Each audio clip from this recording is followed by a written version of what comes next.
Alright, back again with the G8. This time we went with BMR trailing arm and tow rod. And then we ended up getting this polyurethane replacement. Yeah, so this is a separate part number. So the BMR stuff is not going to come with this polyurethane. So this is a separate part number. I think it's BK006. But I opted to, if I'm going to do poly, might as well have it all done.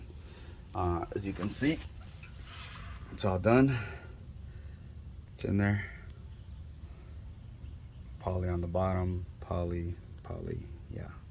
All right, so a tip, always mark wherever your suspension is at, your alignment. I didn't do that, but I got lifetime alignment at Firestone, so it's okay. I'm sure it's way off. I drove it already and it's not straight. So it's not difficult to do, especially, you know, the right side. But now when you come to the driver's side, it's the same thing, but this is a pain in the ass to get out because you got the gas tank.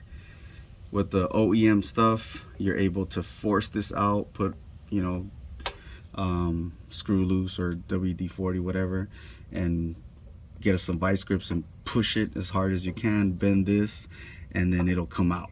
Now putting it back in, I didn't have any luck, especially with these being tighter and they don't, you know, nearly move as much. The clearances are a lot tighter. I had to drop the subframe, and I've never done that before, and I was kind of afraid to do it, but it wasn't that bad.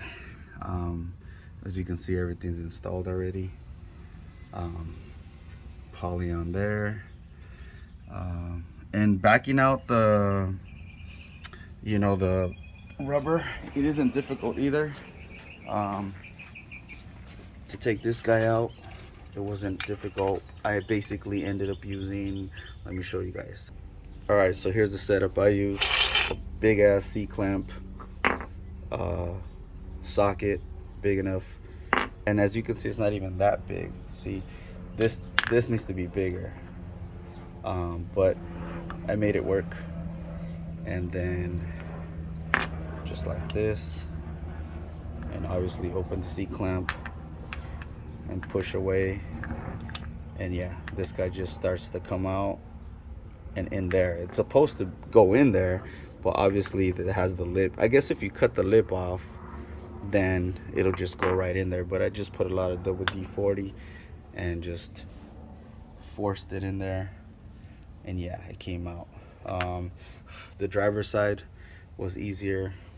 Passenger side gave me a little bit of a freaking, you know, hard time, but it took about 20 minutes or so.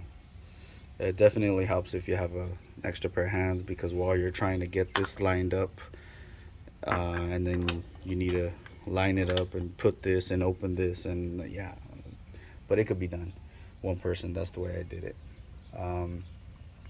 You know, wheel hop, I don't have that issue, but you know, I got a good deal on the setup, so I just ended up switching it.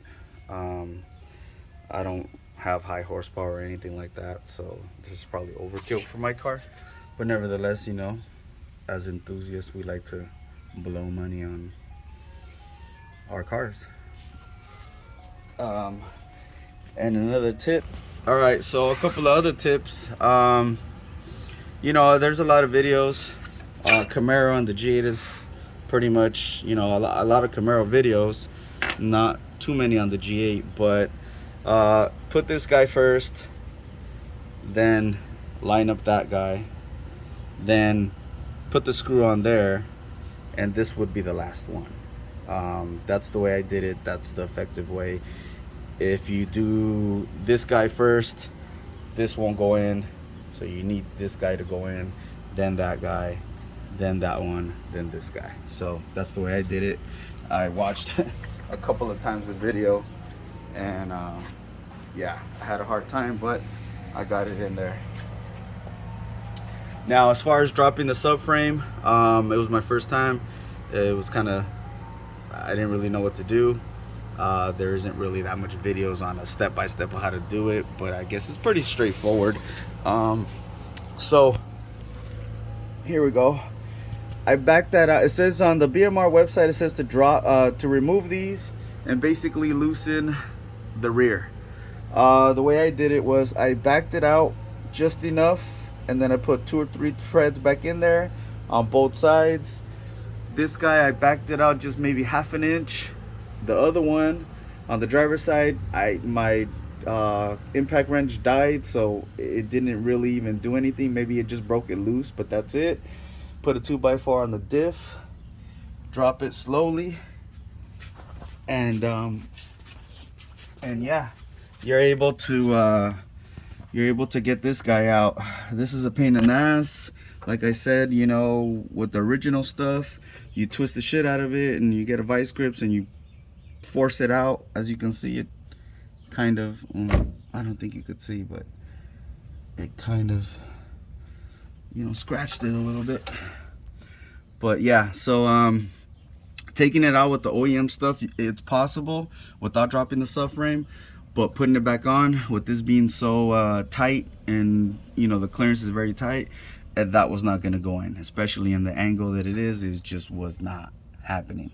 So I had to drop the subframe, dropped it down a couple of inches, gave me enough room to stick that guy in there, button it all up, and that's it. It's done. Definitely, if you got an extra pair of hands, you know, it comes in handy. But anyways, thanks for watching. Catch you guys later.